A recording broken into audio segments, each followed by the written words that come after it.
Alright, so, I don't know if you can tell on the phone, I don't think you can, but my face is currently covered in metal shavings, so is the rest of myself.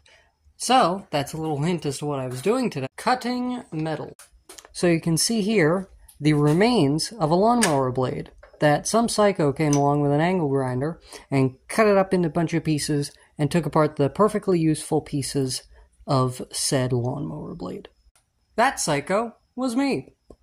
So you see, I've got both of these, which are cut out from the lawnmower blade, nice and polished, and I got that done thanks to the angle grinder over here, because originally I was using a diamond edge sawzall blade, which was not one blade, I'll tell you that. It was a lot of blades, and they cost a good amount over time with the amount building up. So it would have been way smarter if I just went with the angle grinder to start with, but hey, you live and you learn.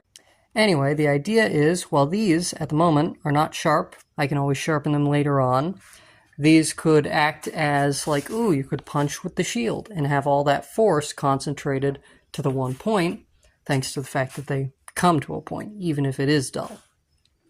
Now, something I realized between the last video and this one was, originally, I wanted to go with a leather strap for the handle. However, I went back on that after I came back to the project after 2 months and said, no, actually, a wooden handle would be better because that's not going to flex. However, when I was thinking about it and while making this, I realized these are shields. Like, especially if these aren't going to be sharp, they're not going to be the weapon themselves, or they're not just going to be a weapon at all. They're more defensive.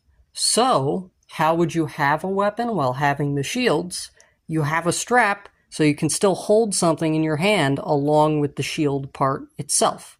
Like this. I could still hold something here. So, I think I may just go with a leather strap anyway, make this project a lot easier to do, a lot faster to do, and I won't have to, like, mill a piece of wood myself, which is nice, even though I did start cutting a flat edge on both of the pieces I was going to mill. So yeah, that's fun. I didn't think about that.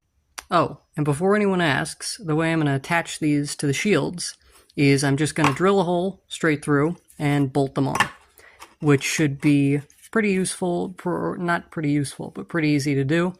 And who knows, maybe the look of the bolt on the outside, like on top of the metal that it's going to be there, might look a little interesting. Anyway, so I'm glad I thought about the leather straps again. See you next time.